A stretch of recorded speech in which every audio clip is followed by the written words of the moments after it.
Young Money. I kind of got started by accident. It wasn't anything that I really wanted to do in life. I always wanted to be a businessman.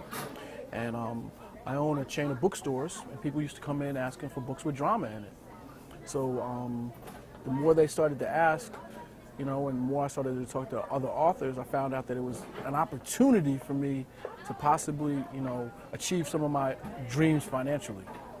So from there, I kind of put together my own little formula. I wanted to make sure I wrote books that people could read quickly, because I'm from New York, and a lot of people, when they're on the subway, they want to read books kind of quickly so they don't miss their stop. And then on top of that, I wanted to make people laugh. I mean, I've always been kind of the class clown. So, I thought humor with drama, and everybody wants a little drama, as long as it's not their own, would be like the formula to put together a good book, and kind of worked out. When I was just out of college, I opened up a chain of comic book stores, 3 comic book stores in Richmond, Virginia, Petersburg, Virginia, and Fredericksburg, Virginia. I was lucky enough to have Wayne Huizinga's son, the owner of Blockbuster, make me almost one of those offers you can't refuse. It was, a 6-figure deal in a situation where I started it off of my Citibank college credit card. So it was just one of those opportunities in life to put together a little nest egg at a young age, so that when I had the opportunity to start my own business again, I had a little nest egg and I was able to do it. Well, it's worked. So basically, what I try to do is it takes me 12 months to write a book. 2 of those months are thought-provoking. It's when I start to put together the characters, who the people in the book are going to be about, and then I kind of do things unconventionally. I wasn't trained as a writer. I don't have a journalism degree or a degree in communications or anything like that. I'm an accountant, a bean counter. So when I put together the formula, it was to make things easier for me. I wanted to come up with a strong beginning, and then I wanted to write chapters that had cliffhanging endings.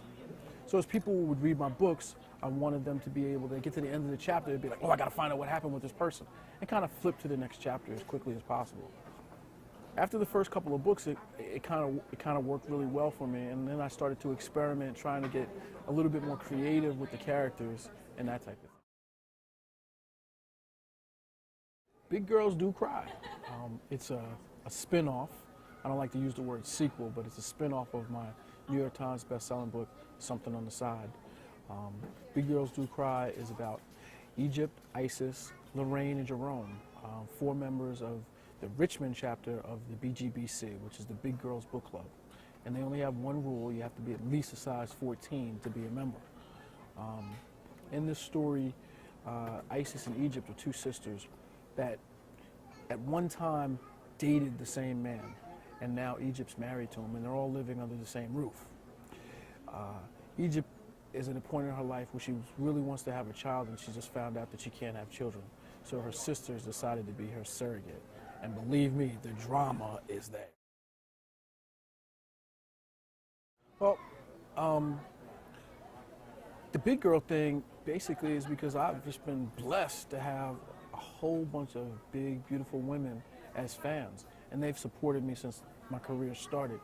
So I wanted to do something kind of to give them their due. A lot of women would come up to me and say, hey, you're the only person that writes about a woman that's over the size of an 8. So I decided that, you know what, I'm going to write a book that's going to be a Sex in the City for plus-size women.